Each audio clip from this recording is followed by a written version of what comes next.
नमस्कार, जय हिंद दोस्तों। आप देख रहे हैं मास्टर वीडियो ऑफिशियल और अभी हम पढ़ रहे हैं लुसेंट सामान्य ज्ञान का बुक। ये सब्जेक्टिव बुक है, न्यू एडिशन का। इसमें हमारा चल रहा है प्राचीन भारत का इतिहास, और जिसमें हमने पुष्यभूति वंश या वर्धन वंश तक कंप्लीट कर लिया था। अभी दक्षिण भारत के प्रमुख राजवंश पढ़ेंगे, जो कि काफ़ी इंपॉर्टेंट है, और ये सब मिल जाएगा आपको प्लेलिस्ट में। मैंने ऐड कर दिया और उसका लिंक डिस्क्रिप्शन बॉक्स में है। साथ ही वहीं पे टेलीग्राम और इंस्टाग्राम का भी लिंक मिल जाएगा, ज़रूर विजिट कीजिएगा। तो अभी पढ़ते हैं दक्षिण भारत के प्रमुख राजवंश। साथ ही चैनल पर नए हैं, सब्सक्राइब जरूर कर लीजिएगा। चलिए शुरू करते हैं।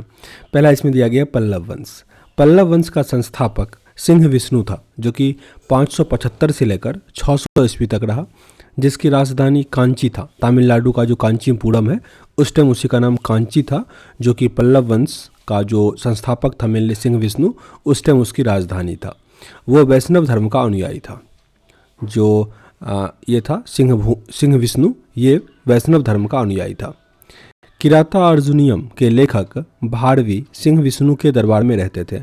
भारवी किसके दरबार में रहता था? सिंह भूमि के दरबार में रहता था, सिंह विष्णु के दरबार में रहता था, जिसने एक पुस्तक लिखा था किराता अर्जुनियम। पल्लव वंश का प्रमुख शासक कौन कौन से हुए? क्रमशः महेंद्र वर्मन प्रथम, जो कि 600 से लेकर 630 तक। इससे पहले हालांकि सिंह विष्णु रहे थे।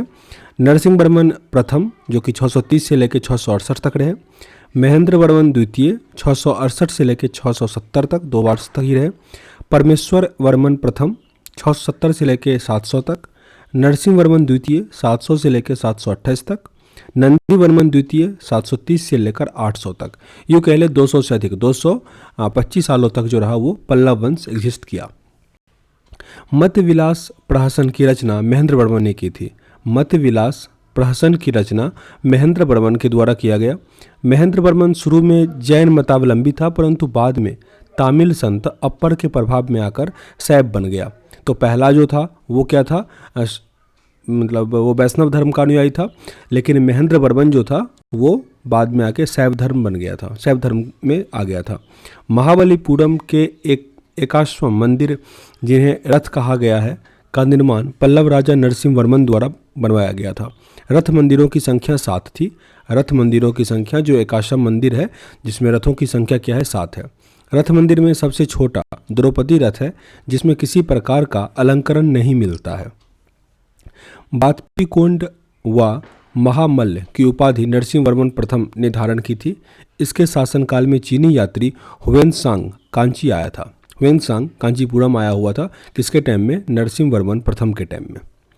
परमेश्वर वर्मन प्रथम शैव मतानुयायी था, जिसने लोकादित्य, एकमल्ल, रंजय, अत्यंत काम, उग्रदंड, गुणभाजन आदि की उपाधि ग्रहण की थी। इसने ममल्लपुरम में गणेश मंदिर का निर्माण करवाया था। ममल्लपुरम में गणेश मंदिर का निर्माण किसके द्वारा करवाया गया था? परमेश्वरम वर्मन प्रथम के द्वारा। और ये शैव मतानुयायी था। याद रखिएगा, पहला जो था वो वैष्णव का था, उसके बाद सारा क्या हो रहा है? शैव का हो रहा है। परमेश्वर वर्मन प्रथम विद्या प्रेमी भी था, और उन्हें विद्या विनीत की उपाधि भी मिलती है। तो पल्लव वंश का ये शासक जो था परमेश्वर वर्मन प्रथम, इसे विद्या विनीत का उपाधि दिया गया था। आगे, अरबों के आक्रमण के समय पल्लवों का शासक नरसिंह वर्मन द्वितीय था। काफ़ी इंपॉर्टेंट है। जब अरबों का आक्रमण हुआ था उस टाइम पल्लव का शासक कौन था? नरसिंह वर्मन द्वितीय। उसने राजा सिंह, यानी राजाओं में सिंह, आगम प्रिय यानी शस्त्रों का प्रेमी, शंकर भक्त यानी शिव का उपासक की उपाधि धारण की थी। उसने कांची में कैलाशनाथ का मंदिर का निर्माण करवाया, जिसे राज सिद्धेश्वर मंदिर भी कहा जाता है। काफ़ी इंपॉर्टेंट है। जो कैलाशनाथ मंदिर जो कांचीपुरम में है, या राज सिद्धेश्वर मंदिर जो है, इसका निर्माण किनके द्वारा करवाया गया था? तो पल्लव शासक नरसिंह वर्मन द्वितीय के द्वारा। इसी मंदिर के निर्माण से द्रविड़ स्थापत्य कला की शुरुआत हुई। जो द्रविड़ कला जो दक्षिण में मेनली चलता है, तो ये कहाँ से शुरुआत हुआ था? इन्हीं से। नरसिंह वर्मन ने जो बनाया था कैलाशनाथ का मंदिर, तो इससे ये भी क्लियर हुआ कि कैलाशनाथ का मंदिर किस शैली में बना हुआ है? द्रविड़ शैली में। महाबलीपुरम में सौर मंदिर के निर्माण में नरसिंह द्वितीय ने यह आरंभ किया हुआ था। कांची के कैलाशनाथ मंदिर में पल्लव राजाओं और रानियों की आदमकद तस्वीरें लगी हुई है। 10 कुमार चरित्र के लेखक दंडी नरसिंह वर्मन द्वितीय के दरबार में रहते थे। 10 कुमार चरित्र के लेखक दंडी जो थे वो भी नरसिंह वर्मन द्वितीय के दरबार में रहते थे। कांची के मुक्तेश्वर मंदिर तथा बैंकुंठ पेरुमाल मंदिर का निर्माण नंदी वर्मन द्वितीय ने करवाया था। प्रसिद्ध वैष्णव संत तिरुमल्लई अलवर नंदीवर्मन द्वितीय के समकालीन थे। अब इससे आगे जो ये पल्लव वंश है वो खत्म हुआ, इसके आगे अपना दिया गया है चोल वंश। 9वीं शताब्दी में चोल वंश पल्लवों के ध्वंस शेषों पर स्थापित हुआ था। जब पल्लव वंश खत्म हुआ तो फिर उस पर चोल वंश शुरू हुआ। इस वंश का संस्थापक विजयालय था। विजयालय 850 से लेकर 87 तक रहा था। इसकी राजधानी तंजौर, जिसको तंजावुर कहते हैं, वो तंजाई था उस टाइम में। तंजावुर का वास्तुकार कुंजर मल्लन राज पेरुथच्चन था। विजयालय ने नरकेसरी की उपाधि धारण की थी और निशुंभ सुदनी देवी का मंदिर बनवाया हुआ था। निशुंभ सुदनी देवी का मंदिर बनवाया हुआ था। चोलों का स्वतंत्र राज्य आदित्य प्रथम ने किया था। पल्लवों पर विजय पाने के उपरांत आदित्य प्रथम ने कोदंडराम की उपाधि धारण की थी। कोदंडराम की उपाधि धारण की थी। तक्कुलम के युद्ध में राष्ट्रकूट नरेश कृष्ण द्वितीय ने परांतक प्रथम को पराजित किया। इस युद्ध में परांतक प्रथम का बड़ा लड़का राजादित्य मारा गया था। कौन था? राष्ट्रकूट इस पे हमला किया हुआ था। राज प्रथम ने श्रीलंका पर आक्रमण किया। वहाँ के राजा महिम पांचवें को भगाकर श्रीलंका के दक्षिण जिले रोहन में शरण लेनी पड़ी थी। मतलब जो श्रीलंका का राजा था उसको रोहन, जो कि श्रीलंका का दक्षिणी पार्ट है, उसमें वो शरण लिया था। राज प्रथम श्रीलंका के विदित प्रदेशों को चोल साम्राज्य का एक नया प्रांत मुम्डी चोलमंडलम, जिसकी राजधानी था, पुल्लनडुबा बनवाया। तो दक्षिण भारत का पहला साम्राज्य जिसने श्रीलंका को अपने अधीन किया था वो था राज प्रथम। आगे राज प्रथम जो था वो शैव धर्म का अनुयायी था, जिसने तंजौर में राजराजेश्वर का शिव मंदिर बनवाया था। राजराजेश्वर का शिव मंदिर वो राज प्रथम ने ही बनवाया था। चोल साम्राज्य का सर्वाधिक विस्तार राजेंद्र प्रथम के शासनकाल में हुआ था। बंगाल के पाल शासक महिपाल को पराजित करने के बाद राजेंद्र प्रथम ने गंगेकोड चोल की उपाधि धारण की थी और नवीन राजधानी गंगेकोड चोलपुरम के निकट चोलगंगम नामक विशाल तालाब का निर्माण करवाया था। अगर यहाँ पे चोल काल में जो भूमि का प्रकार था वो दिया गया है। तो जो मतलब गैर ब्राह्मण किसान जिसका स्वामी होता था उसे बेल्लन बगाई कहा जाता। बेल्लन बगाई वही ब्राह्मण को उपहार में दी गई भूमि को ब्रह्मदेय कहलाता था। ब्रह्मदेय विद्यालय के रखरखाव में जो भूमि होता था उसको शाला भोग कहा जाता था। शाला भोग मंदिर को उपहार में दी गई भूमि कहलाता था देवदान या तिरुमटकन्नी। जैव संस्थानों को दान में दी गई भूमि पल्लीचंदम। और नोट में दिया गया गजनी का सुल्तान जो महमूद था वो राजेंद्र प्रथम के समकालीन था। गजनी का सुल्तान महमूद वो राजेंद्र प्रथम के समकालीन था। राजेंद्र द्वितीय ने प्रकेसरी की एवं वीर राजेंद्र की राजकेसरी की उपाधि धारण की थी। चोल वंश का अंतिम शासक राजेंद्र तृतीय था। राजेंद्र तृतीय चोलों एवं पश्चिमी चालुक्यों के बीच शांति स्थापित करने में गोवा के कदम्ब शासक जयकेश प्रथम ने मध्यस्थता की भूमिका निभाई हुई थी। विक्रम चोल अभाव एवं अकाल से ग्रसित गरीब जनता से राजस्व वसूल कर चिदम्बरम मंदिर का विस्तार करवाया था। ये काफ़ी खतरनाक हो गया कि उस टाइम अकाल पड़ा था कि जनता गरीब थी, फिर भी टैक्स लेके जो है वो चिदम्बरम मंदिर जो है वो बनवाया था विक्रम चोल।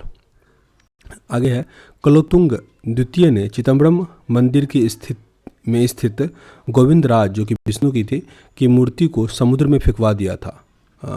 कुलोत्तुंग द्वितीय ने कालांतर में वैष्णव आचार्य रामानुचार्य ने उक्त मूर्ति का पुनरुद्धार किया और उसने तिरुपति के मंदिर में प्राण प्रतिष्ठित किया। चोल प्रशासन में भाग लेने वाले उच्च पदाधिकारियों को पेरुंदरम एवं निम्न श्रेणी के पदाधिकारियों को सेरुनंदरन कहा जाता था। लेखों में कुछ उच्चाधिकारियों को उदंडकुटम भी कहा गया था, जिसका अर्थ होता है सदा राजा के पास रहने वाला अधिकारी। उदंडकुटम संपूर्ण चोल साम्राज्य 6 मंडलों में विभक्त था। मंडलम कोट्टम नाडु और नाडु कई कुर्रमों में विभक्त था। मतलब कुर्रम सबसे छोटा हुआ, यहाँ पे छोटा हुआ। नाडु का स्थानीय सभा को नाटूर एवं नगर के स्थानीय सभा को नगरतार कहा जाता था। बेलाल जाति के धनी किसानों को केंद्रीय सरकार की देखरेख में नाडु के कामकाज में अच्छा खासा नियंत्रण हासिल था। उसमें से कई धनी भूस्वामियों को चोल राजाओं के सम्मान के रूप में मोबेद वेलन यानी 3 राजाओं को अपनी सेवा प्रदान करने वाला वेलन या किसान होता था। अड़ैयार ये प्रधान होता था। ये उपाधि उन्हें दिया जाता था जो केंद्र में महत्वपूर्ण राजकीय पद होता था, वो होता था अड़ैयार। स्थानीय स्वशासन, चोल प्रशासन की मुख्य विशेषता थी स्थानीय स्वशासन। उर, ये सर्वसाधारण लोगों की समिति थी जिसका कार्य होता था सार्वजनिक कल्याण के लिए तालाबों और बगीचों के निर्माण हेतु गांव की भूमि का अधिग्रहण करना। आगे सभा या महासभा, यह मूलतः अग्रहारों और ब्राह्मण बस्तियों की सभा थी जिसके सदस्यों को पेरू मल्लल कहा जाता था। यह सभा बड़ियम नाम की समितियों के द्वारा अपने कार्यों को संचालित करती थी। सभा की बैठक गांव में मंदिर के निकट, वृक्ष के नीचे या तालाब के किनारे होता था। व्यापारियों की सभा को नगरम कहते थे। चोल काल में भूमि कर उपज का 1/3 भाग हुआ करता था। गांव के कार्य समिति की सदस्यता के लिए जो वेतनभोगी कर्मचारी रखे जाते थे उन्हें मध्यस्थ कहा जाता था। मध्यस्थ। आगे उत्तर मेरू अभिलेख के अनुसार सभा की सदस्यता क्या सब होना था उसके लिए। पहला है कि सभा की सदस्यता के लिए इच्छुक लोगों को ऐसी भूमि का स्वामी होना था जहां से भू राजस्व वसूला जाता है। उसके पास अपना घर होना चाहिए था जिसकी उम्र 35 से 70 होना चाहिए था। उसे वेदों का ज्ञान होना चाहिए था। उन्हें प्रशासनिक मामलों की अच्छी जानकारी होनी चाहिए और ईमानदार तो होना ही चाहिए था। यदि कोई पिछले 3 सालों में किसी समिति का सदस्य रहा है तो वह किसी और समिति का सदस्य नहीं बन सकता। और 3 साल था टाइम। जिसने अपने या अपने संबंधितियों के खाते जमा नहीं करवाए हैं वह चुनाव नहीं लड़ सकता था। ब्राह्मणों को दी गई करमुक्त भूमि को चतुर्वेदी मंगलम एवं दान में दी गई भूमि को ब्रह्मदेय कहा जाता था। चोल सेना की सबसे संगठित अंग था पदाती सेना, पैदल चलने वाला सेना। चोल काल में कलंजू सोने के सिक्के थे। कलंजू क्या था? सोने के सिक्के को कलंजू कहा जाता था। तमिल कवियों में जैन गोंदर प्रसिद्ध कवि था जो कुलोतुंग प्रथम का राज्य कवि था जिसकी रचना कलंग तू पढ़नी जैनगोंदर का है। कंबन, ओट्टाकुट्टन और पुगलेंदी को तमिल साहित्य की ओर पंप, पुन्न और रन्न कन्नड़ साहित्य का त्रिरत्न कहा जाता है। मतलब तमिल साहित्य का त्रिरत्न हुआ कंबन, ओट्टकुट्टन और पुगलेंदी, ये तमिल साहित्य का हुआ, जबकि कन्नड़ साहित्य का है पंप, पुन्न और रन्न। पर्सी ब्राउन ने तंजौर के बृहदेश्वर मंदिर के विमान को भारतीय वास्तुकला का निष्कर्ष माना है। आगे चोलकालीन नटराज प्रतिमा को चोल कला का सांस्कृतिक सार या निचोड़ का, इतना सुंदर डांस करता हुआ जो मूर्ति है। चोल कांस्य प्रतिमाएं संसार की सबसे उत्कृष्ट कांस्य प्रतिमाओं में से गिनी जाती है। शैव संत ईशान शिव पंडित राजेंद्र प्रथम के गुरु थे। शैव संत ईशान शिव। चोल काल 10वीं शताब्दी में सबसे महत्वपूर्ण बंदरगाह जो था वो कावेरीपट्टनम था। चोल वंश का सबसे जो इम्पोर्टेंट बंदरगाह था वो कावेरीपट्टनम था। बहुत बड़ा गांव जो कि एक इकाई के रूप में शासित किया जाता था उसे तनियर कहा जाता था। तनियर। उत्तर मेरूर शिलालेख जो कि सभा संत के विस्तृत वर्णन उपस्थित करता है, प्रांतक प्रथम के शासनकाल से संबंधित था। चोलों की राजधानी कालक्रम के अनुसार थी उरेयूर, तंजौर, गंगेकोंड, चोलपुरम एवं कांची। चोल काल में सड़क की देखभाल बागान समिति करती थी। चोल काल में आम वस्तुओं के आदान प्रदान का आधार धान था। चोल काल के विशाल व्यापारी समूह निम्न थे: वलंजियार, नानादेशी और मणिग्रामम। विष्णु के उपासक अलवार व शिव के उपासक नायनार संत कहलाते थे। आगे चालुक्य वंश। कल्याणी के चालुक्य वंश की स्थापना तैलप द्वितीय ने किया था। तैलप द्वितीय जिसकी राजधानी मान्यखेट था। चालुक्य वंश कल्याणी के प्रमुख शासक हुए तैलप प्रथम, तैलप द्वितीय, विक्रमादित्य, जयसिंह, सोमेश्वर द्वितीय, विक्रमादित्य छठा, सोमेश्वर तृतीय और तैलप तृतीय। सोमेश्वर प्रथम ने मान्यखेट की राजधानी हटाकर कल्याणी यानी कर्नाटक को बनाया। इस वंश का सबसे प्रतापी शासक जो था वह विक्रमादित्य छठा था। विक्रमादित्य 6। कई बार यह प्रश्न आता है कि कल्याणी किस राज्य का पुराना नाम था, तो कर्नाटक का। विल्हन एवं विज्ञानेश्वर। विक्रमादित्य जो छठा था उसके दरबार में रहता था विल्हन और विज्ञानेश्वर। मिताक्षरा ये हिंदू विधि ग्रंथ के याज्ञवल्क्य की स्मृति पर की व्याख्या की गई है। इसकी रचना विज्ञानेश्वर ने किया है मिताक्षरा का। विक्रमांक देवचरित्र की रचना बिल्हन ने किया है। विक्रमांक देवचरित्र का, इसमें विक्रमादित्य जो छठा है इसके जीवन पर प्रकाश डाला गया है। इसके आगे चालुक्य वंश वातापी। जयसिंह ने वातापी के चालुक्य वंश की स्थापना की थी जिसकी राजधानी वातापी यानी बीजापुर के निकटता रखा था। इस वंश के प्रमुख शासक हुए प्रथम, कीर्तिवर्मन, पुलकेशिन द्वितीय, विक्रमादित्य, विनयादित्य और विजयादित्य। इसमें सबसे प्रतापी जो था वो राजा पुलकेशिन द्वितीय था, पुलकेशिन द्वितीय। महाकूट स्तंभ लेख से प्रमाणित होता है कि पुलकेशिन द्वितीय बहुस्वर्ण एवं अग्निष्टोम यज्ञ संपन्न करवाया था। जिनेंद्र का मेगुती मंदिर पुलकेशिन द्वितीय ने ही बनवाया था। पुलकेशिन द्वितीय ने हर्षवर्धन को हराकर परमेश्वर की उपाधि धारण की थी। इसने दक्षिणा पथेश्वर की उपाधि धारण की थी। पल्लव वंशी शासक नरसिंहवर्मन प्रथम ने पुलकेशिन द्वितीय को लगभग 642 ईस्वी में परास्त किया था और उसकी राजधानी बादामी पर अधिकार कर लिया था। संभवतः इसी युद्ध में पुलकेशिन द्वितीय मारा गया था।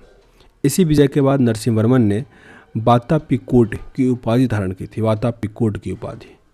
एहोल अभिलेख का संबंध पुलकेशिन द्वितीय से काफ़ी इंपॉर्टेंट है। इसके लेखक हैं रवि कीर्ति। अजंता का एक जो गुहा चित्र में फारसी दूत मंडल का स्वागत करते हुए दिखाया गया है वो पुलकेशिन द्वितीय को दिखाया गया है, पुलकेशिन द्वितीय को।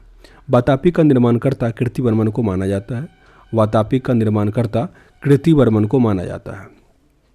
मालवा को जीतने के बाद विनयादित्य ने शकलोत्तर पथनाथ की उपाधि धारण की थी। विक्रमादित्य द्वितीय के शासनकाल में ही दक्कन में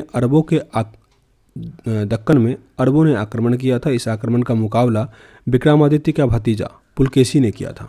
इस अभियान की सफलता पर विक्रमादित्य द्वितीय ने इसे अवनिजनाश्रय की उपाधि धारण की थी, अवनिजनाश्रय की उपाधि धारण की थी।